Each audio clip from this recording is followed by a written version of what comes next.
The armor is kind of, I think the idea was that it's like a statue, right? Like a monument. And it's a monument that's been around for a while. It's not brand new, kind of like me. I'm not brand new, I've been doing this for a minute. Times have changed, people have changed, sounds have changed, but I'm still standing is kind of the idea. And the armor, I think in order to move through the world, if you have a sensitive heart, you have to kind of have some armor to move through the world and protect yourself. And inside the armor, there's a soft heart inside, but sometimes on the outside, you have to put something strong so that you can survive. And the idea behind the album, I think one of the main themes is this idea that there's a very fine line that separates positive from negative, a good experience from a bad experience. Or when you're looking in the mirror at yourself and you're being honest with yourself, you go, okay, these things about me are good, these things about me are bad, like inside. And it's accepting all of it. It's taking the good with the bad because that's life. So it's a very realistic point of view. I feel like, I was really inspired by a lot of music that came out of the 1990s.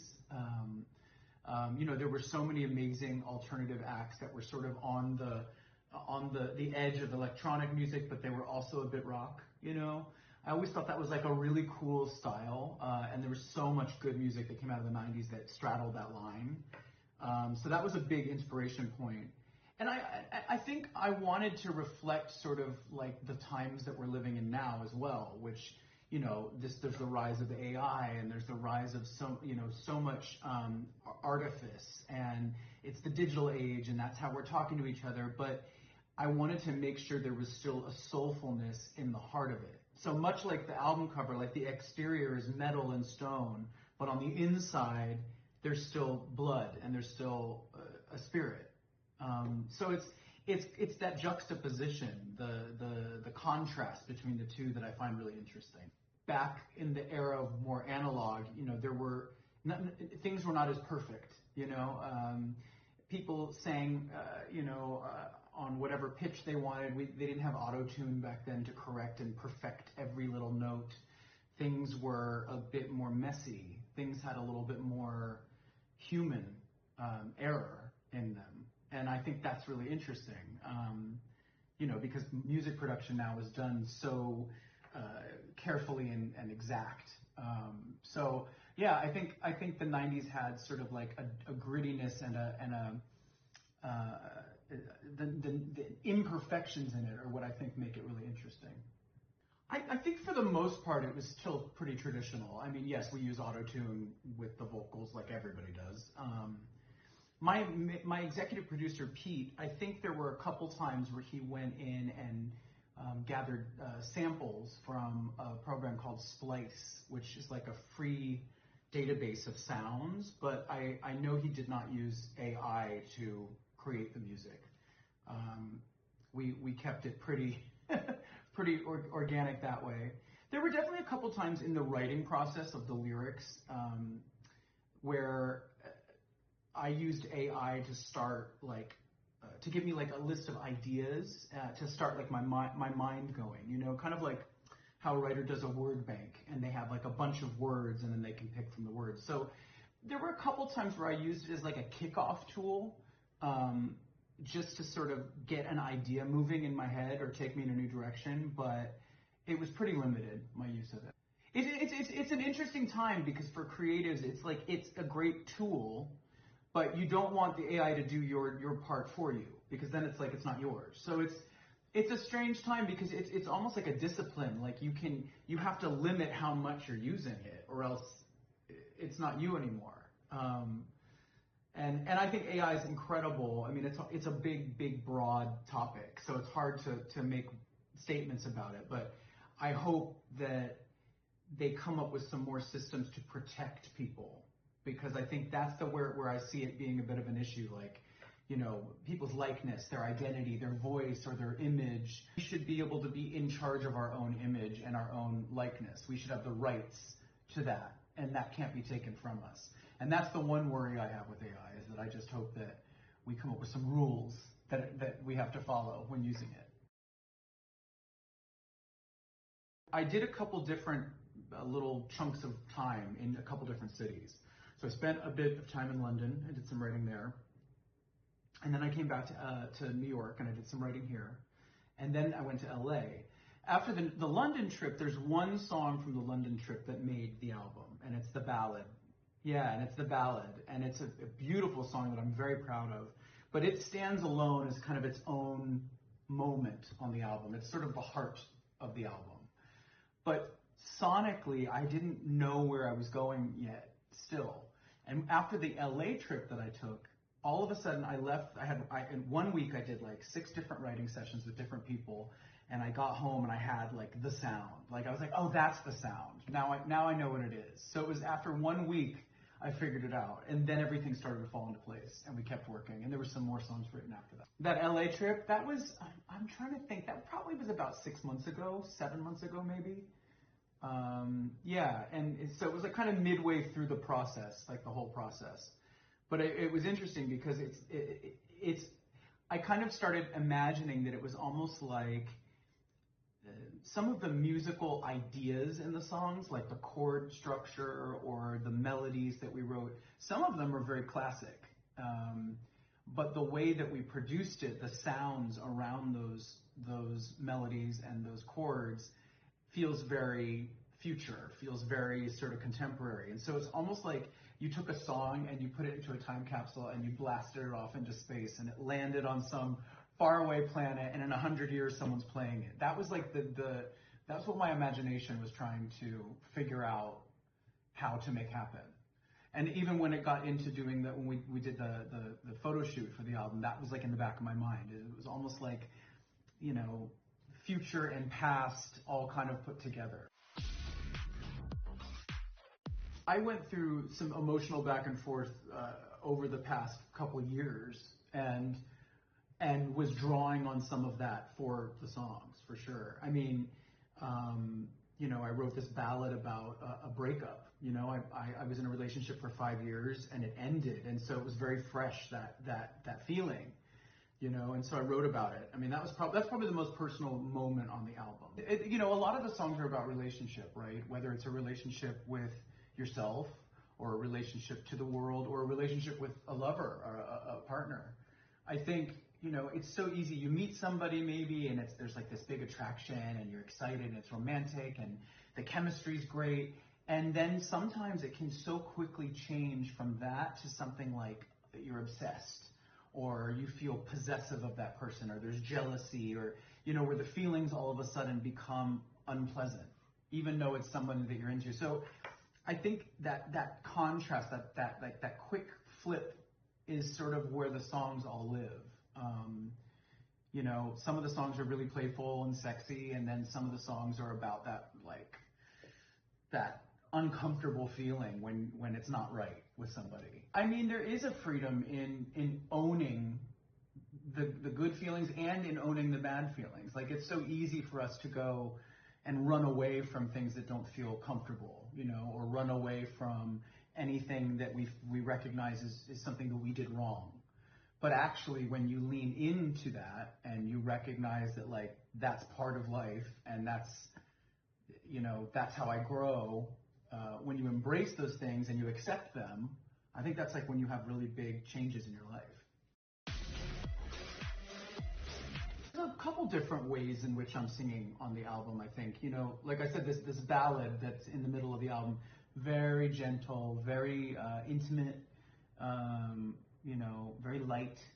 But there's other songs where I'm singing, you know, with a low part of my register. There's definitely moments where I'm singing really big and powerful and high, like I'm known for. So yeah, there's like a lot of different colors of the voice on the album, for sure. Each song has its own like identity, you know, depending on the emotion of the song or the story that you're telling in the song. Also like the rhythm or the beat or the sounds that are in the track. So I always kind of like, I don't even think about it, but each song kind of takes on its own like character in a way. So I think it just all depends on sort of the world that's built with the track, and sometimes some of these songs start with the vocal and very little production, and then we build the production around the vocal. Sometimes it's the other way around. So it just depends. Track to track is kind of done differently. I don't think it changed how I use my voice, but I might have used my voice in a couple new ways, depending on the style. Also, there's lots of really fun things that you can do after you're done singing to the vocal to make it sound interesting. So I definitely, I worked really closely with my executive producer, Pete, and the other producers on the album. I was really involved in that process. I love production. I love making something sound special and out of this world. And that's what you can do in post, so to speak.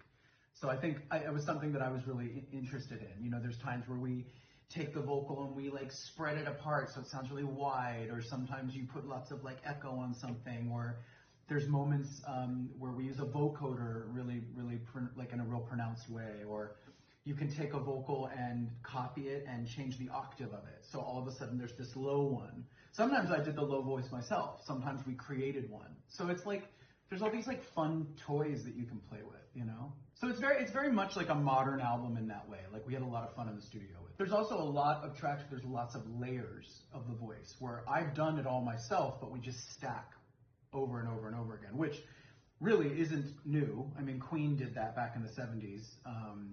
But obviously it's in a much more contemporary track. But that idea of stacking harmonies or doubles, that's something that's kind of classic. We met when I was on The Singer. I did one episode of The Singer a year or 2 years ago. And Lexie was assigned to sort of my guide on the show. And she showed me around town. We went and got some food together. She was also my translator in many moments while I was on the show. So we got along really well. I think she's super cool. We just clicked we felt like we were old friends very quickly. And when I was finishing the album, it just kind of dawned on me. I was like, maybe I should ask Lexie to be on a small part of the album just for fun, And so I hit her up and she was like, yeah, I would totally do it. So it was a song called Porcelain. And the song was pretty much written. And I sent it to her and she was like, oh, I love it. I love this song. And I was like, okay, well, would you like to do this part of the song? And she was like, yeah, totally. So yeah, so I'm excited. I'm excited to actually get out to China next month and to see Lexie. It'll be great. It was a quick day. I mean, we were I think she had been doing a bunch of things in town in LA, and she was there, and she had been up all day doing lots of different work things, and it was the end of her day, so she came in and I was like, okay, we'll get this done quick. And yeah, but we had fun. We were, she basically had to recreate something that I had started, which was a fun challenge for her. I put a lot of care into the order of the tracks. The idea is that you press play at the beginning and you get to go on a whole trip with me. You know what I mean? It starts in one place and it ends in one place. So hopefully people take the time to listen to it in order. I know these days not everyone listens to whole albums. A lot of people go through and pick their favorites. I get it. It works that way as well, but it is going to be a fun thing to listen to in its entirety. I didn't know if I did this. As I was writing and recording the songs, I don't think I was super conscious of it. But after I finished and I started putting it together and playing it for some friends, I realized that there's so many songs on the album that sound like they could be a cousin to something that I've done on one of my other albums. So there's there's a lot of ways in which I think fans will be really happy because it's kind of, it might remind them of the past a little bit, but it's done in a new way. If you like the songs that I've put out that are sort of a little bit more rock, there's definitely that spirit on the album. There's also the kind of funk spirit on the album. There's me singing Pretty on the album. So it's kind of all the things that I've heard over the years that fans really are drawn to. And it's sort of a new way for 2026, I think the songs work on their own just fine, but I do think it is interesting to connect them all. Because there is a bit of a through line there. It starts, I'm celebrating, I'm having fun, and then I go through a hard time, and then I have a breakthrough, and then it's about like lifting yourself up and sort of carrying on. So there is like a shape to it. I tried to order it almost like how a show would feel. You want a show to take you on an emotional journey. So I tried to do it in that way. But I think the songs work on their own as well. I think people will pick their favorites regardless of the story. I don't have a favorite. They're all my favorite. Yeah, they're all my favorite. I mean, they're all different. They're all about, they're all about different experiences that I've had. So I don't know. It probably depends on the day, and I might have a different favorite.